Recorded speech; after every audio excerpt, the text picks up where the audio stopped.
ఓం మహాగణాధిపతయే నమః. ఓం గురుభ్యో నమః. ఓం శ్రీమాత్రే నమః. అరుణాం కరుణాతరంగితాక్షీం ధృతపాశాంకుశపుష్పబాణచాపాం అనిమాదిభిరావృతాం మయూకైః అహమిత్యేవ విభావయే భవానీం. శ్రీమాత్రే నమః. ప్రేక్షకులకి ఆ లలితాంబిక అమ్మవారి యొక్క అనుగ్రహం పరిపూర్ణంగా కలగాలని మనస్ఫూర్తి కోరుకుంటూ మనం ఈరోజు అసలు ఏ రాశి వారికి వాస్తుపరంగా ఎటువంటి విషయాల్లో జాగ్రత్త తీసుకోవాలి. కాకపోతే చాలామంది తెలియక ఈ రాశి ఈ నక్షత్రం అయితే ఈ డైరెక్షన్లో ఉండాలేమో అనుకుంటారు. అది అసలు ఆ డైరెక్షన్ రాశి నక్షత్రాన్ని బట్టి డిసైడ్ చేయకూడదు. కాకపోతే దశను బట్టి మీకుండే గ్రహం ఏ మహాదశ నడుస్తుందో అది ఎలా ఉందో దాన్ని బట్టి కూడా మనకి గృహంలో తత్ సంబంధించిన దిశల వల్ల కొంత ఇబ్బంది పడుతూ ఉంటాం. దాని గురించి ఇప్పుడు మనం పూర్తి ఇన్ఫర్మేషన్ తెలుసుకుందాం. అయితే ఈ విషయాలు చెప్తుంది నేనైనప్పటికీ కూడా చెప్పిస్తుంది సాక్షాత్ లలిత అమ్మవారికి భావిస్తూ ఒక్కొక్కటిగా తెలుసుకుందాం. మిథునం వారు కనుక చూసుకుంటే ఇందులో ఉండేటువంటి నక్షత్రాలు మృగశిర 3-4 పాదాలు, ఆర్ద్ర నక్షత్రము మరియు పునర్వసు 1, 2, 3 పాదాలు ఉంటాయి. ఈ మృగశిర 3-4 పాదాల వాళ్ళు ఏ గృహంలో ఉన్నా మీరు చెక్ చేసుకోవాల్సినటువంటి ప్రధానంగా చూసుకోవాల్సిన ఇంట్లో డైరెక్షన్ ఏమిటి అంటే మీరు దక్షిణం ఏదైతే ఉంటుందో అంటే సౌత్ ప్రధానంగా మిథున రాశి వారికి కుజుడు 6, 11 అధిపతి కాబట్టి పూర్వజన్మ కర్మని కంట్రోల్ చేసే కారకుడు. సో ఎప్పుడైతే ఈ పూర్వజన్మ కర్మని కంట్రోల్ చేసే కారకుడు అవుతున్నాడో ఇది ప్రధానంగా ఏమవుతుందంటే సౌత్ పాడవడము, లేకపోతే వాళ్ళకి ఖచ్చితంగా లైఫ్లో ఏదో ఒక చిన్న దెబ్బ తగలడం వల్ల వచ్చేటువంటి డిస్టర్బెన్సెస్ ఇలాంటివి ఇస్తూ ఉంటాడు మిథున రాశి వారికి. కాబట్టి వీళ్ళు లైఫ్లో ఎప్పుడూ కూడా ర్యాష్గా కొన్ని నిర్ణయాలు తీసుకోవడం, ఎక్కువ కోప స్వభావాన్ని ప్రదర్శించడం అనేటువంటిది చేయకూడదు ఎట్టి పరిస్థితుల్లో. అయితే ఈ మిథునం వారికి కుజుడు ఎప్పుడైతే 6, 11 అధిపతి అవుతున్నాడో దక్షిణంలో వాటర్ లేకుండా అంటే ఎక్కువ వాటర్ స్టాక్ పెట్టుకోవడం ఇలాంటివి ఏమీ చేయకుండా దక్షిణంలో లెట్రిన్ బాత్రూమ్స్ లేకుండా దక్షిణంలో కంప్లీట్గా గ్రీన్ కలర్ ఉండేలాగా లేదా కొన్ని ప్లాంట్స్ కానీ పెంచుతున్నట్లయితే బాగుంటుంది.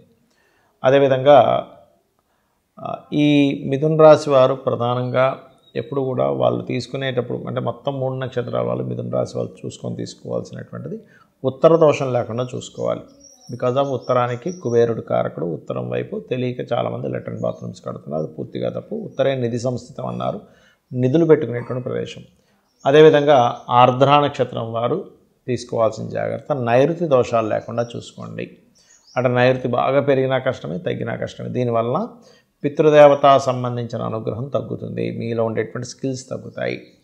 ఇది చూసుకోండి. ఇక నెక్స్ట్ పునర్వసు నక్షత్రం కనుక చూసుకున్నట్లయితే పునర్వసు నక్షత్రానికి అధిపతి గురువు కాబట్టి ఈశాన్యంలో తెలుసో తెలియకో ఎక్కువ బరువులు పెట్టడము, ఈశాన్యాన్ని లాక్ చేసి ఉంచడము, ఏదైనా రూమ్ ఉంటే ఈశాన్యాన్ని పూర్తిగా చీకటి ఉండేలా చేయడం అనేటువంటిది ఇది మీ ఆలోచన విధానం మీద ప్రభావం చూపిస్తూ ఉంటుంది. ఇక మీరు నిత్యము చేయవలసిన దేవతారాధన లలితా సహస్రనామాలు చేయండి, అన్ని విధాలా బాగుంటుంది. చాలామంది వాస్తు అంటే కూల్చేసేయాలి, విరగొట్టాలి, పగలగొట్టాలనుకుంటారు. అసలు అలా కానే కాదు. నేను స్టెప్ బై స్టెప్గా చెప్తాను అసలు వాస్తు చూసుకునే విధానం ఏంటనేది. పాయింట్ నెంబర్ 1, మీరు ఎప్పుడైనా సరే వాస్తు చూసుకోవాలి అంటే మంచి వాస్తు ఇంట్లోకి వెళ్ళాలంటే ఫస్ట్ మీ పేరులో ఉండే మొదటి అక్షరాన్ని తీసుకొని దాన్ని వర్గు అంటారు. అంటే మీ పేరు ఆ నుంచి అమహ మధ్యలో ఉంటే మీకు తూర్పు కానీ దక్షిణం కానీ ఉత్తరం కానీ పనిచేస్తుంది, లేదా వాయువ్యం పనిచేస్తుంది, కానీ పడమర లేదా ఈశాన్యం పనిచేయదు. ఇలా కావర్గు, చావర్గు, టావర్గు అని ఇలా ఉంటాయి.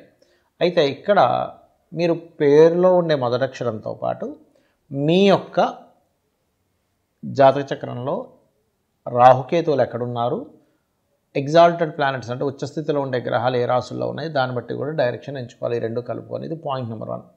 ఇక రెండవది, మనకు డైరెక్షన్ తెలిసింది కానీ ఇంటి యొక్క సింహద్వారం ఎక్కడుంటే బాగుంటుందంటే మనకు శాస్త్రంలో చాలా స్పష్టంగా ప్రతి ఇంటికి కూడా సింహద్వారాలు అనేవి 3-4 పదాల్లో ఉండాలి అని చెప్పి శాస్త్రం. కాబట్టి 3-4 పదాల్లో ఉండేలాగా మీ యొక్క గృహం యొక్క ప్లానింగ్ వేసుకొని ఆ గృహం ఎన్ని డిగ్రీలు టిల్ట్ అయింది, ఆ టిల్ట్ అయిన దాన్ని బట్టి మీకు అది ఎన్ని డిగ్రీల్లో ఏ పదం వచ్చిందో చూసుకొని ఆ రకంగా సెట్ చేసుకోవాలి. ఇది ముఖ్యమైనటువంటి 2 చాలా ముఖ్యమైనటువంటి వాస్తులో.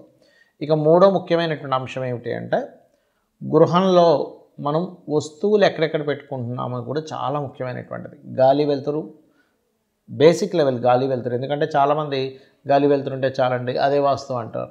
నేనేమంటానంటే రోడ్డు మీద చెట్టు కింద పడుకుని ఉంటాడు మనిషి, ఇల్లు లేకుండా మరి వాడుకున్నంత గాలి వెలుతురు ఎవరికీ ఉండదు. మరి వాడు చాలా అసలు వాడికి అన్ని సంపదలు అన్నీ వచ్చేయాలి కదా.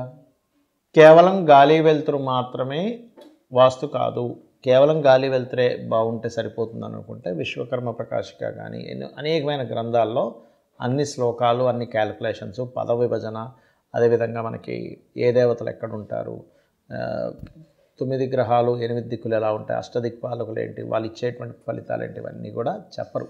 కేవలం గాలి వెలుతురు ఉంటే ఒక శ్లోకంలో పుస్తకం అయిపోయేది. ఇక మరొక విషయం ఏంటంటే మీరు ఇంట్లో ఏ వస్తువు ఎక్కడ వాడుతున్నారు, ఎటువైపు ఎటువంటి రంగులు ఉన్నాయో కూడా చాలా ముఖ్యమైనటువంటిది. ఇంటిని ఎనర్జైజ్ చేయడానికి గుర్తుపెట్టుకోండి. ఆ రకంగా ఎప్పుడు కూడా గృహంలో మీకు నడుస్తున్న మహాదశను బట్టి కూడా ఉంటుందండి. అంటే మీకు తెలియకుండానే ఉదాహరణకి రవి నుంచి కేతు వరకు తీసుకుందాం దశల్లో. రవి దశ నడుస్తుంది, కానీ మీ జన్మజాతకంలో రవి పాడయ్యాడు. ఇంకాస్త మీరు ఈస్ట్ డైరెక్షన్లో వెళ్ళినటువంటి ఇల్లు ఈస్ట్లో ఉండే ఇది సరిగ్గా లేదు, అంటే ఈస్ట్లో మొత్తం బాగా తగ్గిపోవడం, స్థలము వెస్ట్లో పెరిగిపోవడం జరుగుతుంది.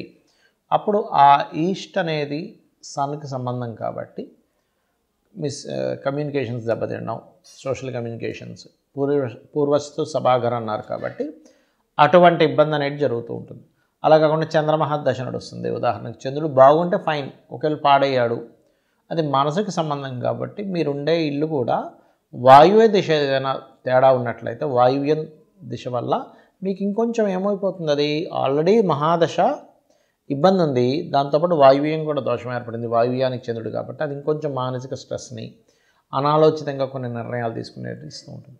అదే మీకు కుజ మహాదశ నడుస్తుంది, కుజుడు బాగుంటే ఫైన్, భూముల ద్వారా బాగా కలిసి వస్తుంది, కానీ పాడయ్యాడు, అప్పుడు సౌత్ చెక్ చేసుకోవాలి. ఎందుకంటే సౌత్కి కుజుడు కారకుడు దక్షిణానికి. సో దక్షిణం బాగా పెరిగిపోయినా, దక్షిణంలో బాత్రూమ్స్ ఉన్నా, ఇది మీకు ప్రధానంగా కెరీర్ మీద దెబ్బతీస్తుంది. అదేవిధంగా ఉదాహరణకి మీకు బుధుడి యొక్క మహాదశ నడుస్తుంది. బుధుడు ఉత్తరానికి కారకుడు, అంటే ధనానికి, వ్యాపారానికి, వీటికి కారకుడు. సో ఉత్తరంలో బాత్రూమ్స్, వాష్రూమ్స్ ఉన్నటువంటి ఇళ్లలో ఉంటే బుధ మహాదశ నడుస్తున్నందుకు ఇంకా ఇబ్బంది పడతారు, లేకపోతే అది పెద్దగా మీకు సపోర్ట్ చేయదు, అంటే బ్లాకేజెస్ ఏర్పడుతుంటాయి. అంటే మనకుండే దశను బట్టి మనం ఆ గృహంలో ఆ యొక్క గృహ అధిదేవతలు, గ్రహదేవతలు అక్కడ బ్లాకేజ్ ఏర్పడినప్పుడు అది మరింత స్ట్రెస్కి గురి చేస్తుంది. అదేవిధంగా గురు మహర్దశ నడుస్తుంది. అప్పుడు ఈశాన్యం అనేటువంటిది చాలా కీన్గా ఉండాలి. ఎందుకంటే ఈశాన్యంలో బరువులు పెట్టేసి ఈశాన్యం కట్ అయిపోయి ఈశాన్యంలో బాత్రూమ్స్ ఉంటే ఏమవుతుందంటే అనాలోచితమైన నిర్ణయాలు, అనవసరంగా ఏవేవో పూజలు, అంటే ఒక ఇంట్లో కూర్చొని చక్కగా నామస్మరణ చేయాల్సింది ఎవరో ఫేక్ వాళ్ళని కనెక్ట్ అయ్యి వాళ్ళతో లక్షలు పెట్టి పూజ చేసుకోవడం, ఇలాంటి తప్పిదాలు జరుగుతూ ఉంటాయి. ప్లస్ సంతానం మీద కూడా ఎఫెక్ట్ పడుతుంది అది.